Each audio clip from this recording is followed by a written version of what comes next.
Betis managed to put them to 6th in La Liga in his first campaign, was at Las Palmas for a couple of seasons, but before that, 6 campaigns with Lugo. Sid Lowe is with us. Sid, that resume doesn't scream Barcelona. But the way that they did it does, and this is the key to all of this. Quique Setién is a man who said he would have cut off his fingers to have been able to play for a Johan Cruyff team. He's a very public and very avowed defender of the Barcelona style. He's talked a lot about his admiration for Sergio Busquets, for Leo Messi, for Andres Iniesta. He's someone who speaks about football in the way that, in theory at least, Barcelona embrace. And if you watch the way that that Betis side played, and in particular the way that Las Palmas side played, they both massively overachieved, at least to start with, until things started to go wrong later on. They massively overachieved playing a game of touch, technique, possession, attacking football, and the kind of player, with the kind of players that all massively overachieved as well, that suddenly became confident on the ball, that wanted possession, that wanted to be involved. He is someone who very much, I think, will be embraced by the Barcelona purists. Now, that's not to say that this is a guarantee of success, but in terms of the identity, that thing that we've been talking about endlessly over the last 2.5 years, when we've been saying that even when Barcelona are winning, yeah, but is it Barcelona? Well, Setién, on the face of it at least, is. That's one thing to say, Sid, but this is a huge gamble, isn't it? Well, of course it is, but you have to look at the situation that Barcelona are in. And I must admit, I find it amazing that Barcelona have effectively worked themselves into this position. Now, I don't think that many people would be fighting to keep Valverde. I don't think that many people would be hugely disappointed with the decision to get rid of him. But now's not the time. The time was back in the summer. The time was after Anfield last year. And if that wasn't the time, then the expectation, and everybody had this expectation, by the way, was to see this through to the end of the season. And then at that point, the plan that Barcelona had in place, which wasn't necessarily a done deal, but they had in place, was to bring in Ronald Koeman after the European Championships, where, of course, he'll be the manager of the Netherlands. But this has all been precipitated, and the thing that I find baffling about it is being precipitated by, yes, it's true, another collapse. Yes, it's true by the kind of performance that in the last 10 minutes against Atletico Madrid in the Supercopa in Saudi Arabia, there were kind of reminders there of what happened at Anfield, reminders there of what happened in Rome. But this was still just the Super Cup. And I think it's amazing that Barcelona allow themselves to be suddenly drawn into this, oh, we've got to do something. And then, of course, when the initial ideas of what they were going to do, which involved travelling to Qatar, speaking to Xavi Hernandez, trying to persuade him to take the job now, when that fell through, they were then put in a position where it was very difficult to back out again. And I think you have to look at it in that context to explain why this has happened. You mentioned Xavi. How low on the list was Setién? We mentioned Koeman, as you did before. Xavi as well. Pochettino, the reports over the last 24 hours. How low did they go? Well, this is the question that, in all honesty, I can't give you an answer to. Now, we know that they went to Xavi. We know that they went back to Ronald Koeman. As I say, that was the mid-term, long-term plan, was to bring Ronald Koeman in after the European Championships. And we know that they went back to him and said, look, how about we do this now? We find a formula that makes this work now. After that, I must confess, at what point the names that are coming from the club are mixed with the names that are being thrown out by all over the place? There have been so many names, as you mentioned, Pochettino. But Pochettino, who, by the way, said he'd rather go and live on a farm than manage Barcelona. Allegri was offered, we're told. But I think a lot of this is names in there. I think with Setién, it's very difficult to know if he's the next one on the list or if he's somewhere in the mix of the 3 or 4 other names that are on the list. Initial reaction, boys? Well, if Pochettino's so stupid, then he should go and live on a farm. He's not to want to manage Barcelona. Well, he's loyal to Espanyol, isn't he? Just because he was at Espanyol. Look, Valverde, back-to-back titles, amongst other things. It seems like another reaction from the board. They made a right mess of the summer transfer window. We talked about that yesterday. The whole Neymar and how they tried to poach Neymar and how they went about it and how they banded allegedly players' names about that might be involved in it. It just seems they go from sort of one decision to another. But it was when, and it is when and not if Valverde goes. So, but I don't know. I mean, I guess the first thing I thought was, who's this guy? Yeah. And then you start thinking, OK, he's got a reputation for playing open attacking football. How is he going to make this team play that open attacking football that supposedly Valverde hasn't been doing? Well, it's going to be very difficult because you've got a piece of the puzzle going forward, a huge piece, that doesn't fit in Antoine Griezmann. So your problems are all defensive, but you go and buy a piece to go forward that doesn't actually fit going forward either. So this is not quite as straightforward, I think, as the Barcelona hierarchy think. It's not a case of just changing the manager, because at the end of the day, you've still got a huge piece that doesn't fit, and your attempt to go and play attractive football. Sid, you look at Valverde's record, obviously, as Craig mentioned, back-to-back titles, almost went unbeaten for that whole campaign. What was it, though, that made Barcelona fans fall out of love with him? Well, I mean, to start with, I guess not that many of them were ever in love with him. I think he was an appointment that everybody could accept. He was an appointment that people could get behind, but he wasn't one that really made people excited. I think the way that they won the title in that first season, there was a sense that this maybe wasn't Barcelona's identity, but bear in mind the circumstances in which he came in, the departure, of course, of Neymar, which blew everything apart, in particular the succession plan at Barcelona for the post-Messi era. He had to restructure, and he went for what was a tough and solid midfield. Remember that the unexpected star of that Barcelona team in the first season was Paulinho.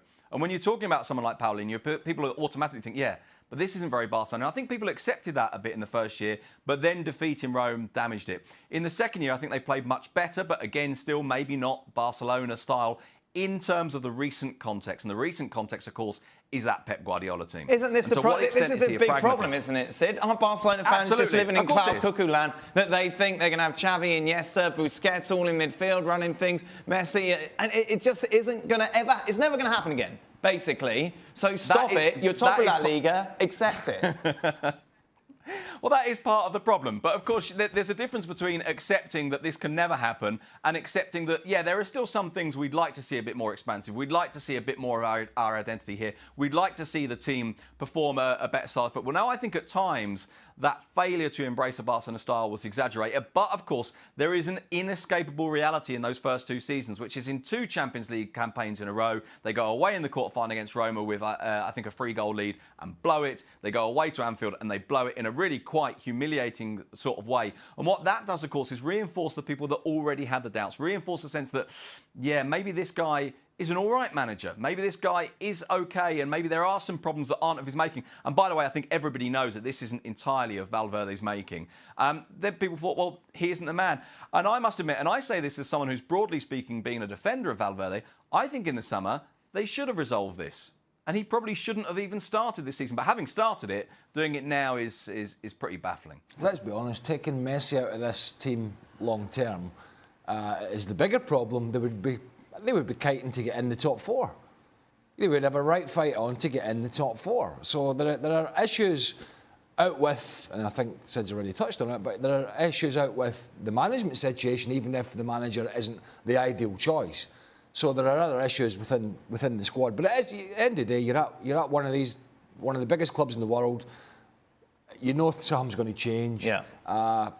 The fact that he's had the length of time that he's had is a pretty decent run at it. But when the big boys upstairs decide to make decisions, then there's only going to go one way. So what's going to happen then?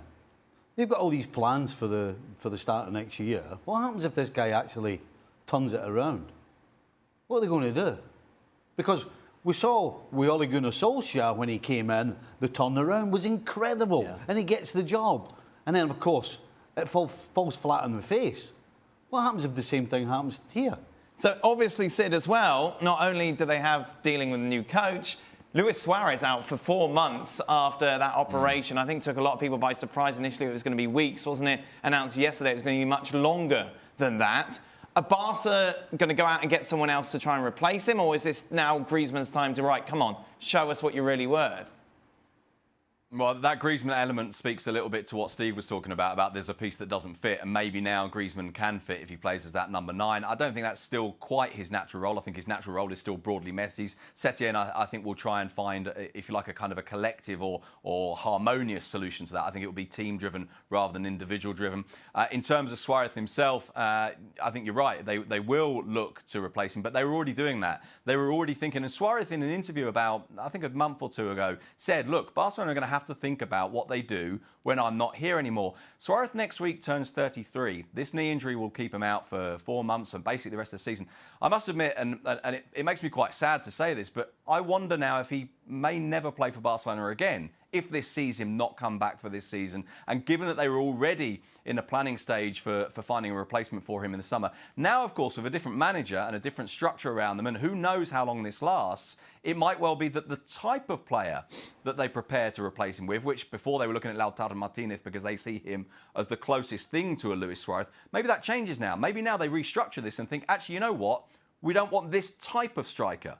It's not just that we don't need to replace Luis Suarez directly for some trophy, and Spurs desperately need a trophy, so the FA Cup really should be very firmly in their focus. They did pick a pretty strong team for the first game. They were behind, they came back, drew it 1-1. But I tell you something, Middlesbrough are in good form. They've been on a revival lately. They did hold Tottenham, but you'd have to say at Tottenham's own stadium, you'd fancy them to go through, especially if they play as well as they did in the last half an hour against Liverpool. Well, they've got some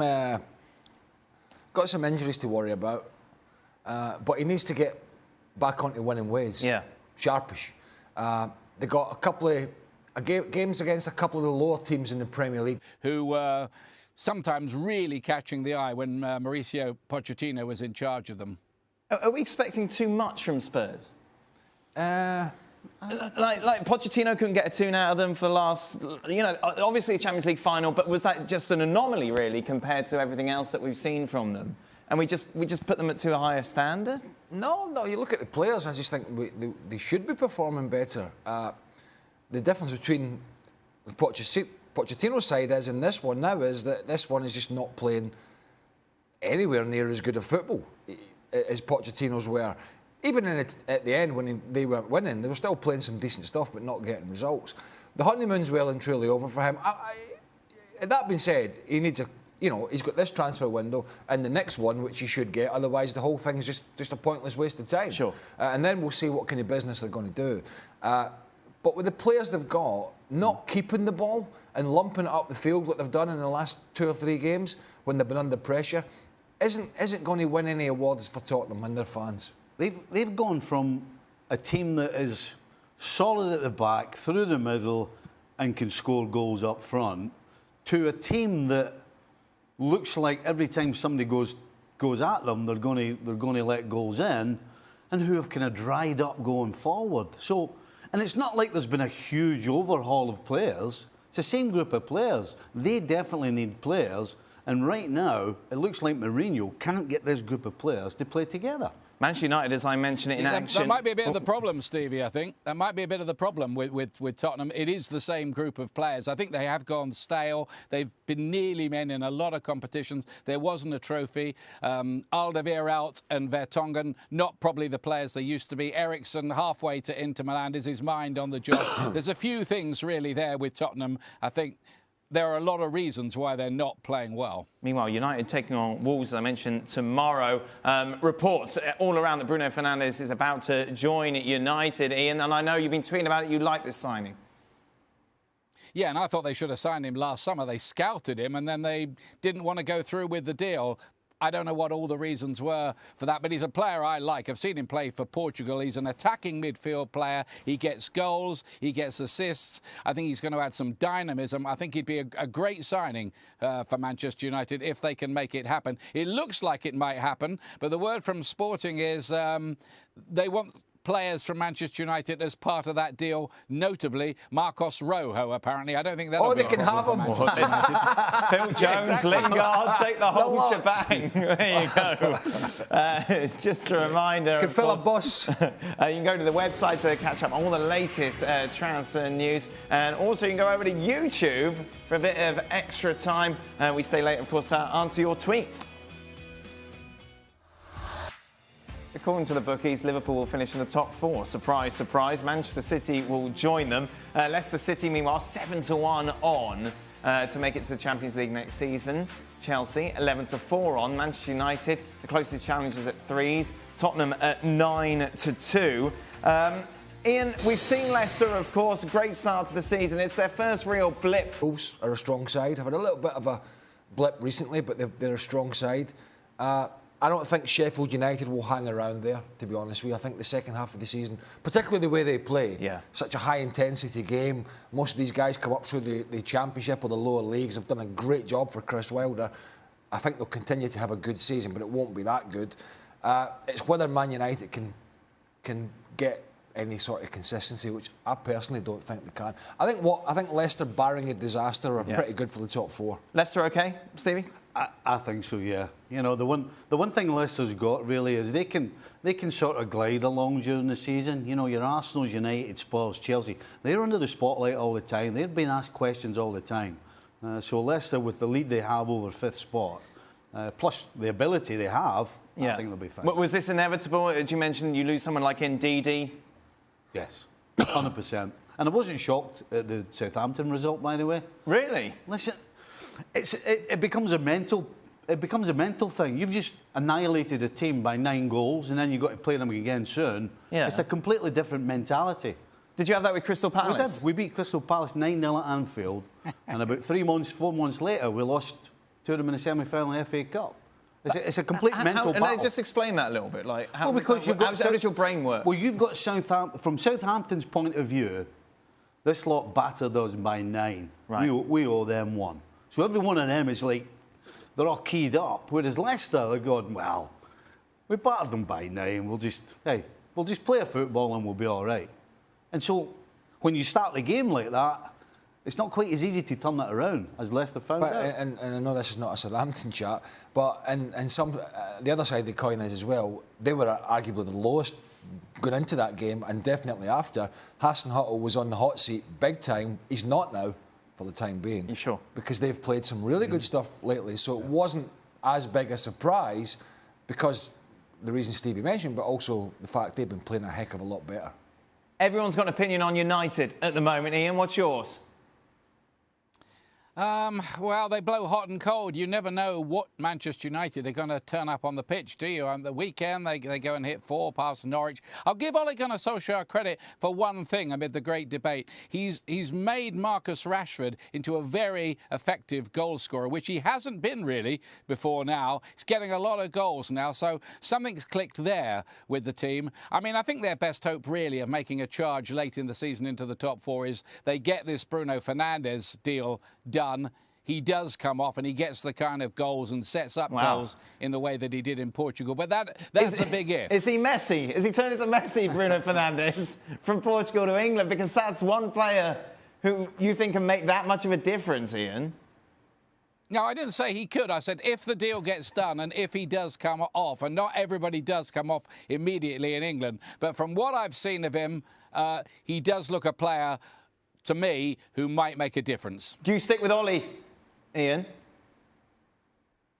Yeah, I think they are going to stick with him, I think. I think they're going to stick with him through to the end of the season now because they kind of like him. And like I said before, it'd be a bit like shooting Bambi, getting rid of him. So I think for good or bad, they're going to carry on with this and try to bring the young players through and hope that something clicks in the later stages of the season. Aubameyang will miss Arsenal's next 3 matches, of course, after getting that direct red at the weekend. Missed the matches at home against Sheffield United, away against Chelsea at Stamford Bridge, then away against struggling Bournemouth. That's in the FA Cup.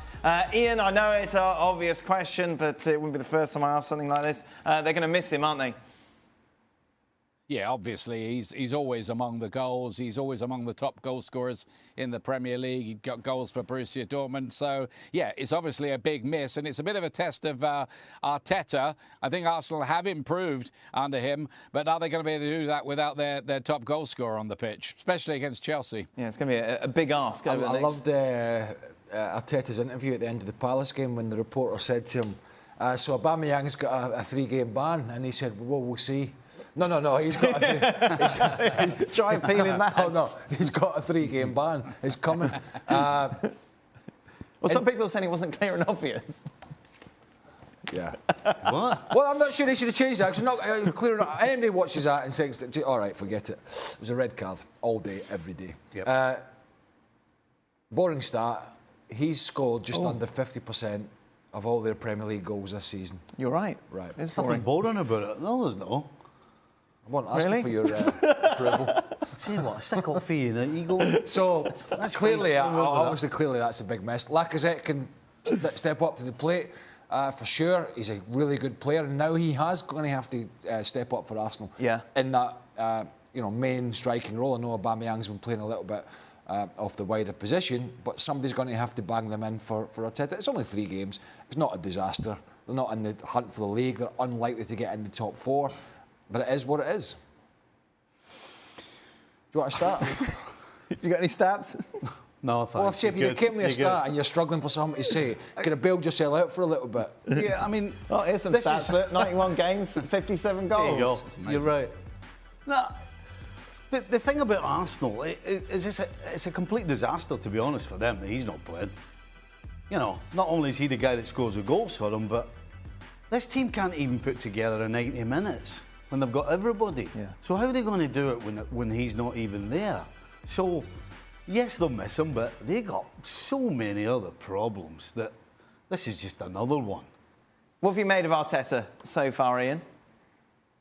I think he said all the right things, and there is a difference in terms of, I think, work rate, energy, passion, commitment. Those should be basics. You wonder what the players were doing before, don't you? But Arteta, I think, has brought something extra out of them. It hasn't necessarily converted into the number of points they need at the moment to make the climb that they need. But I think he's going the right way with them, but there's a lot to do still. This is it, isn't it? He really is picking the team up from the bottom. Yeah, but how long is this going to... OK, there's been a little bit more energy. There's a little bit better shape. But when you don't get results, eventually... that hurts you. Eventually, players will stop believing and say, well, hold on a minute, this guy, we're doing this, we're still losing. So it comes back to what we've been saying the whole time. They need to change the personnel. Until they change the personnel, it is not happening. He said it himself at Palace, oh, this was the Arsenal I liked for 30 minutes. Right. That's no use. The game lasts 90 minutes. Why is that only for spits and spats in games? Because the players don't have the mental strength to consistently turn up and do what they're capable of week in and week out. That's what the good players do. Will that change at all with Arteta over the long term? Not with this group of players. It's a lost cause. Well, they've already shown. The reason Arteta's there is because they couldn't do it under Emery. And right now we're seeing that they can't do it. As much as everybody says they're getting better, they're still not doing it. So that means it's a personnel thing. Even if they went on some miraculous run, I'd still be looking at Arsenal in the summer and saying, right, who are they getting out? Sure. I don't care. Because it can pull the wool over some people's eyes for a short period. But this is a long-term appointment. This is a long-term appointment at Mikel Arteta. They've made a decision. So I think the interesting thing will be in the summer when the whole recruitment drive is back in full flow, full speed. And what kind of strength has he got within the recruiting people in the scouting system and the structure at the club to say, no, this is what we need and this is what I want. How much are you going to give me? How much are you going to back me? Because if they don't do that, he'll be fighting the same battles again next year. So this is about basically just keeping everything sweet until the summer, and then make sure you get your eggs in the right basket, or next season we'll be having the same discussion. Yep. Little Europa League run? No, they're better off getting out. No, won't you go final, win the final, get Champions League? It's not what they're going to focus on. That's not what they're going to focus on. The league. They've got to try and get themselves up the Premier League. Why? Why do they need another game? Why do they want to? Hey, wouldn't you prefer to finish 10th and win the Europa League and be in the Champions League next season? Much to Craig and to Stevie, to Ian and to Sid. More surprises tomorrow, maybe. Until then, goodbye. Welcome into Extra Time. Thank you very much for your tweet. Ian and Sid with us as well. Boys, the most memorable professional foul you committed? It's, of course, off the back of Valverde getting that red card for bringing down Morata late on. Is there a tackle that you remember as last ditch as that? Necessary? Take one for the team? No. No? No. Nothing similar to that. I've had a couple of bad tackles I remember giving out, but... You would have done exactly the same though, I assume? Oh, 100%. Yeah? 100%. Yeah. Right? Yeah. No danger. No. No. You'd thought twice about it, would you? No, the answer... First and foul... not in that position, no. Stevie, would you rather give up Mints for a year or see Liverpool choke in the title race? I'd rather give them Mints up. You'd give them Mints up to see Liverpool win? Well, they're alternatives, you know. Your diet would suggest not. What would the alternatives be? I don't know. I'll come up with some. Which partnership, Ian, would you rather have? Lukaku and Lautaro Martinez or Aubameyang and Lacazette? I think Aubameyang and Lacazette, actually. I know Arsenal are a bit of a hot topic, but asked to choose between those two, I think I'd go for them because they are operating, I think, in what I regard as a better division. That will stir up a hornet's nest. Dear, Ian. Goodness me. Well, Oh, you, Ian. What's up with you? What's up with you, Ian? Who are you upsetting? well, bearing in mind the Aubameyang and Lacazette are not a partnership, it's going to be a bit of a push. Yeah. No? Am I wrong? No, you're not wrong. Ian? Well, they don't play up. They don't play as a front two. That's right. They have Lacazette central and Aubameyang playing from the left because he's not going to be playing for the next 3 games anyway, is he? Now after the red card at the weekend. But the boys have got a point. Yeah, they're not a front two as such. Sid, which country has the better cuisine, England or Spain? This is, as you know, Dan, because you've lived in Spain, it is impossible to meet a Spaniard and for them to not tell you within the first 15 minutes of knowing you that English food is rubbish. Yep. Which is not to say they're wrong. It's very annoying, but it's not to say they're wrong. You like some of the Spanish cuisine, Stevie? Did I not? How's it rubbish? It's only rubbish if you cook it rubbish, Right. right? Okay. So the ingredients are there, so it depends who's putting it together, right? What? What are you making that face for? Just like your staunch, Am I wrong? staunch defence. Yes, you're wrong. Who are you, Gordon Ramsay? Well, compared to you, yes, I am, yeah. Ian, you've been to Spain. You've got a house in Spain, house in England. Yes. Big time? Yeah. Well, I think the tapas bars get the verdict. I think. Yeah, Spain. Not for Stevie. Nope. Assuming Vardy remains in international retirement, Ian, would Southgate be better off selecting Abraham and Ings than Kane this summer since they fit the England squad better, i.e. they offer more pace to go along with the wingers? I don't think that's going to happen. Harry Kane is going to be fit again by April. That's what everybody is saying. It's a bit of a complicated injury, but Harry Kane is going to play if he's fit. There's no doubt about that. So the interesting question there is, yeah, Tammy Abraham will probably step in for the next set of friendlies. Danny Ings, he's playing out of his skin, isn't he? Yeah. And I think that the view seems to be that he's worth a call-up at least, and he's pushing for a place Wow. in that squad, maybe. I wonder if Gareth Southgate will buckle like Pochettino if it goes down to the wire. Yeah. And Kane barely plays a minute for Tottenham and goes to the World Cup. European Like he did- Championships. Yeah, like he did. European Championships. Like he did in the. He'll go. Oh, I know he'll go. What I'm saying is, will he play like he played in the final when he should never have played because he wasn't fit? That's what I'm saying. Right. So if he doesn't get any game time, there's going to be a pressure on Southgate, I suppose. Final question. Sid, why is a manager with European experience and Barcelona playing style like Erik ten Hag being overlooked for the Barcelona job? That's a very good question. And it's one that I think a few people have asked because, of course, there is always this, I think sometimes simplistic, but this kind of ideological or if you like, idealistic view that is somehow that Barcelona and Ajax are kindred spirits, that they should go together. And looking at what he did with Ajax last year, there were a lot of people who thought that he was a very strong candidate for the Barcelona job. Bear in mind, there is always a difference, or quite often a difference, between who a club wants and who they can realistically get and whether they can get them at the right time. And I suspect that in the summer wasn't the right time for him, and maybe now, halfway through the season, isn't either. That's it. Bish, bash, bosh. Extra time done. Thank you very much, boys. We'll be back tomorrow reflecting on Spurs.